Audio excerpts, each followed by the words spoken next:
Hello everyone, welcome to my another what I it in a day. আজ তোমাদের সঙ্গে share করব জামাই ষষ্ঠীর দিন আমরা কি কি খাওয়া দাওয়া করেছি। তো সকাল সকাল এই প্লেটটা সাজানো হচ্ছে বাবার জন্য, যার মধ্যে চিড়ে তো অবশ্যই থাকবে, আর ফলমূলের মধ্যে ছিল হচ্ছে কলা, আম, জাম, এটুকুই। আর মিষ্টি ছিল 2 রকম, আর ঘরে পাতানো মিষ্টি দই। চিড়ের মধ্যে মুরগি অ্যাড করতে ভুলে গিয়েছিলাম, যেটা পরে দিয়ে দিয়েছিলাম। আজকের ব্রেকফাস্টটা আমরা সবাই চিড়ে দিয়েই সেরেছিলাম। তারপর চলে আসি দুপুরের মেনুতে, যার মধ্যে ছিল পোস্ত দিয়ে আলু ভাজা, পাঁপড় ভাজা, মুগ ডাল আর চিকেন কষা। অনেক দিন হয়ে গেল এরকম চাপ চাপ টাইপের মুগ ডাল খাইনি, তাই মাকে বলেছিলাম একটু আজকে ডাল বানাতে।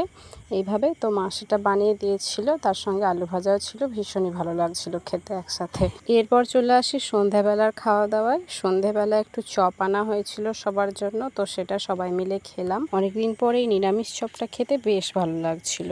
মশলা জাতীয় চপের থেকে আমার এই নিরামিষ চপটা খেতে বেশি ভালো লাগে। চপ খাওয়ার কিছুক্ষণ পর দেখলাম ভাই এই স্যান্ডউইচ টাইপের কিছু একটা এনেছে। এটা বাইরে থেকে দেখতে ভালো লাগলো, খেতে আমার একদমই ভালো লাগেনি। তো সন্ধেবেলা এসব খাওয়া হয়েছিল টুকিটাকি, তাই আজকে আমি আর ডিনার করিনি। তো আজকের মতো এতটুকুই। ভিডিওটা তোমাদের কেমন লাগলো অবশ্যই কমেন্টে জানিও, আর একটা লাইক করতে ভুলো না। Stay tuned for my another new video. By.